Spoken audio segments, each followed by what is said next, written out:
Coronavirus et crise économique, l'EBITDA ou l'outil pour faire comme si la crise n'avait pas existé. Alors que nous déconfinons progressivement en entrant dans la phase ce lundi 18 mai, le spectre de la crise économique se fait de plus en plus sentir. En effet, les entreprises vont avoir besoin de liquidités, vont avoir besoin d'emprunter. Pour ça, il faut montrer des chiffres et des carnets de comptes en bonne santé. Mais avec plus de 2 mois de cessation d'activité, c'est difficile. C'est là qu'intervient l'EBITDAC. L'EBITDAC, c'est un nouvel indicateur pour publier ses résultats, comme si la crise n'avait pas existé et comme si elle n'avait pas de conséquences sur le revenu des entreprises. Par exemple, explique Maxime Paquet sur la première, il y a quelques jours, Schanck Process, un groupe industriel allemand, a rajouté dans ses résultats du premier trimestre 2020 plus de 5 millions d'euros, des bénéfices qui auraient été réalisés en l'absence de mesures de confinement. Le résultat du groupe est donc présenté en hausse de 20% par rapport à il y a un an, au lieu d'une baisse de 16%. En gros, il s'agit de montrer quels auraient été les revenus sans crise du coronavirus. Et tout ça, grâce à l'EBITDAC. Mais qu'est-ce donc ce nouvel indicateur? En réalité, il existe depuis longtemps l'EBITDA. Un indicateur qui permet de connaître les résultats d'une entreprise, c'est le bénéfice qu'elle a réalisé au cours d'une période, souvent un trimestre, moins des intérêts et des charges, comme les taxes qu'elle va devoir payer, entre autres. Le C ajouté, c'est celui de coronavirus.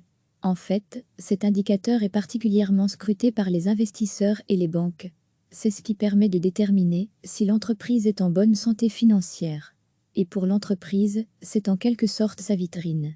Lire aussi, crise du coronavirus, une vague de faillites attendue en Belgique.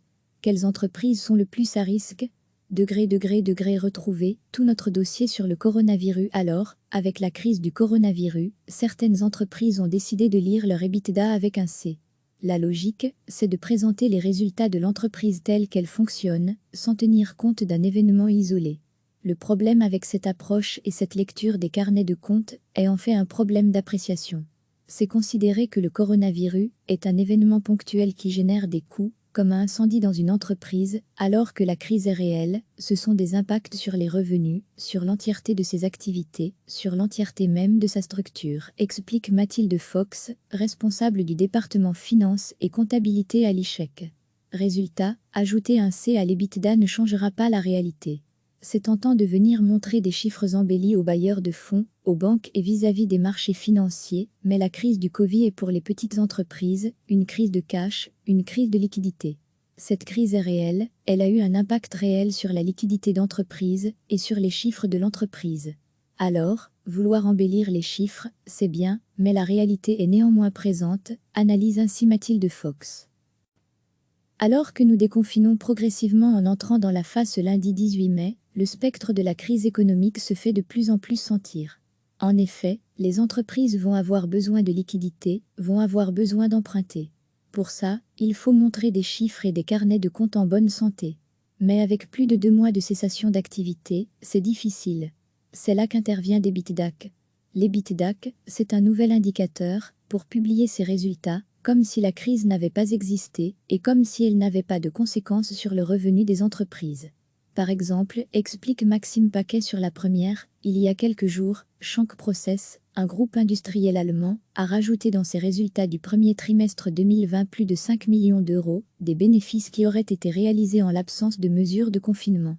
Le résultat du groupe est donc présenté en hausse de 20% par rapport à il y a un an, au lieu d'une baisse de 16%. En gros, il s'agit de montrer quels auraient été les revenus sans crise du coronavirus. Et tout ça, grâce à l'EBITDAC. Mais qu'est-ce donc ce nouvel indicateur? En réalité, il existe depuis longtemps l'EBITDA. Un indicateur qui permet de connaître les résultats d'une entreprise, c'est le bénéfice qu'elle a réalisé au cours d'une période, souvent un trimestre, moins des intérêts et des charges, comme les taxes qu'elle va devoir payer, entre autres. Le C ajouté, c'est celui de coronavirus. En fait, cet indicateur est particulièrement scruté par les investisseurs et les banques. C'est ce qui permet de déterminer si l'entreprise est en bonne santé financière. Et pour l'entreprise, c'est en quelque sorte sa vitrine. Lire aussi, crise du coronavirus, une vague de faillites attendue en Belgique. Quelles entreprises sont le plus à risque? Retrouver tout notre dossier sur le coronavirus. Alors, avec la crise du coronavirus, certaines entreprises ont décidé de lire leur EBITDA avec un C. La logique, c'est de présenter les résultats de l'entreprise telle qu'elle fonctionne, sans tenir compte d'un événement isolé. Le problème avec cette approche et cette lecture des carnets de comptes est en fait un problème d'appréciation. C'est considérer que le coronavirus est un événement ponctuel qui génère des coûts, comme un incendie dans une entreprise, alors que la crise est réelle, ce sont des impacts sur les revenus, sur l'entièreté de ses activités, sur l'entièreté même de sa structure, explique Mathilde Fox, responsable du département finance et comptabilité à l'ICHEC. Résultat, ajouter un C à l'EBITDA ne changera pas la réalité. C'est tentant de venir montrer des chiffres embellis aux bailleurs de fonds, aux banques et vis-à-vis des marchés financiers, mais la crise du Covid est pour les petites entreprises une crise de cash, une crise de liquidité. Cette crise est réelle, elle a eu un impact réel sur la liquidité d'entreprise et sur les chiffres de l'entreprise.